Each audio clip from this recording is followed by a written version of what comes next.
अब जो है वो हम चलते हैं इनके स्ट्रक्चर की तरफ। अगर हम जो है वो स्ट्रक्चर ऑफ प्लांट सेल देखें तो ये हमारे पास रेक्टेंगुलर शेप होता है, और स्ट्रक्चर ऑफ एनिमल सेल देखें तो ये सर्कुलर और इरेगुलर शेप होता है।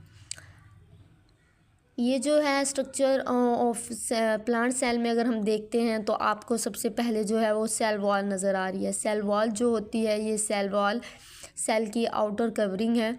लेकिन सेल वॉल जो है आपने प्रीवियस चैप्टर में भी पढ़ा है कि प्लांट सेल में मौजूद होती है और एनिमल सेल में एब्सेंट होती है। प्लांट में जो है सेल वॉल की प्रेजेंस क्यों नेसेसरी है और एनिमल सेल में ये क्यों नहीं होती, ये जो है बड़ी डिटेल से प्रीवियस चैप्टर में हम पढ़ चुके हैं कि सेल वॉल जो है इसमें क्या है, प्लांट सेल ने जो है वो हार्श इन्वायरमेंट में भी सर्वाइव करना होता है। ऐसे इसमें जो है वो टेम्परेचर की हमारे इन्वायरमेंट में क्या है फ्लक्चुएशंस होती है, टेम्परेचर तब्दील होता रहता है, और इसके अलावा जो है एटमॉस्फेरिक प्रेशर भी जो है वो पड़ता है। तो इसके लिए जो है वो सेल को जो है वो प्रोटेक्ट करती है सेल वॉल। लेकिन एनिमल सेल की बात करें तो एनिमल सेल जो हैं इसमें हमारी बॉडी का टेम्परेचर तकरीबन सेम रहता है, और इसके अलावा जो है हमारे सेल जो हैं वो एनिमल सेल्स में जो है वो डिफरेंट्स जो है वो जगह पे मूव करना होता है। जैसे आपने रेड ब्लड सेल्स ले लें, वाइट ब्लड सेल्स ले लें, ये जो हैं वो मूव करती हैं। इन्होंने नैरो पैसेज से, नैरो जो है वो पाथवे से मूव करना होता है, जिसकी वजह से जो है इनमें फ्लक्चुएशंस होती है। तो ये किसकी वजह से होती है, सेल मेम्ब्रेन्स की वजह से होती है। इसके बाद जो है वो सेल वॉल की एब्सेंस की यही वजूहात हैं कि ये जो है इजीली जो है वो नैरो पैसेज वे से जो है अपनी शेप चेंज करके जो है वो मूव कर सकते हैं। अगर सेल वॉल होती तो ये हार्ड होते और ये जो है मूव कर नहीं कर पाते। तो इसलिए जो है वो एनिमल सेल में जो है वो सेल वॉल नहीं होती और प्लांट सेल में सेल वॉल होती है। नेक्स्ट सेल मेम्ब्रेन की बात करेंगे तो सेल मेम्ब्रेन जो है वो दोनों में होती है।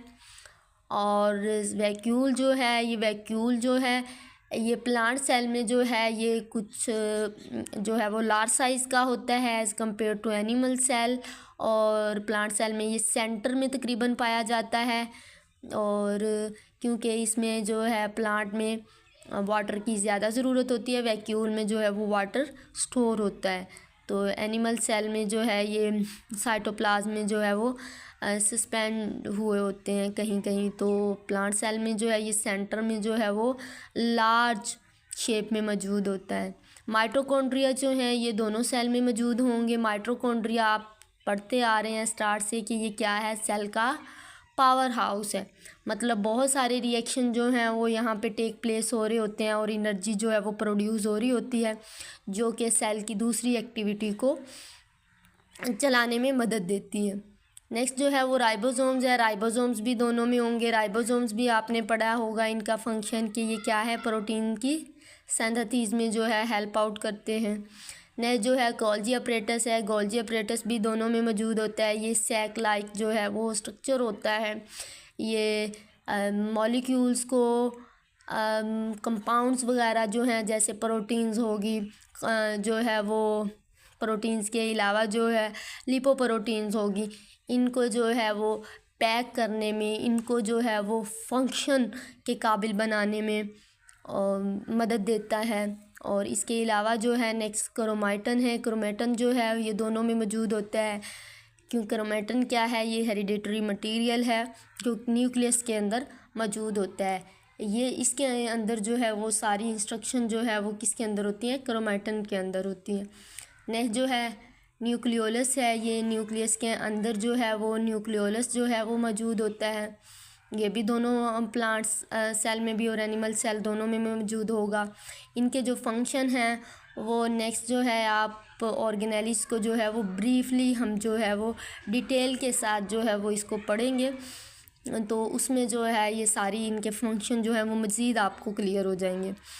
नेक्स्ट जो है हमारे पास smooth endoplasmic reticulum. Endoplasmic reticulum एक स्ट्रक्चर है, इसमें ट्यूब्यूल्स जो हैं आपको नज़र आएंगी। ये जो हैं दो इनकी मतलब सरफेस होती हैं, एक रफ एंडोप्लाज्मिक रेटिकुलम होता है, एक स्मूथ एंडोप्लाज्मिक रेटिकुलम होता है। स्मूथ के ऊपर जो है ये बिल्कुल आपको स्मूथ नज़र आ रहा है, इसके ऊपर जो है वो कोई ग्रैनुलर लाइक्स जो है वो स्ट्रक्चर मौजूद नहीं होते, लेकिन रफ़ के ऊपर जो है वो राइबोसोम्स की प्रेजेंस की वजह से जो है इसकी सरफेस क्या है, रफ़ नज़र आती है। और रफ़ एंडोप्लाज्मिक रेटिकुलम जो होते हैं ये प्रोटीन की सिंथेसिस में हेल्प आउट कर रहे होते हैं, क्योंकि यहाँ पे राइबोसोम्स मौजूद होते हैं और राइबोसोम जो है वो मेजर कंपोनेंट है प्रोटीन सिंथेसिस का। और इसके अलावा जो है साइटोप्लाज्म है। साइटोप्लाज्म जो है ऑर्गेनेलिस के अलावा जो फ्लूइड मौजूद होता है सेल में वो क्या कहलाता है, साइटोप्लाज्म कहलाता है।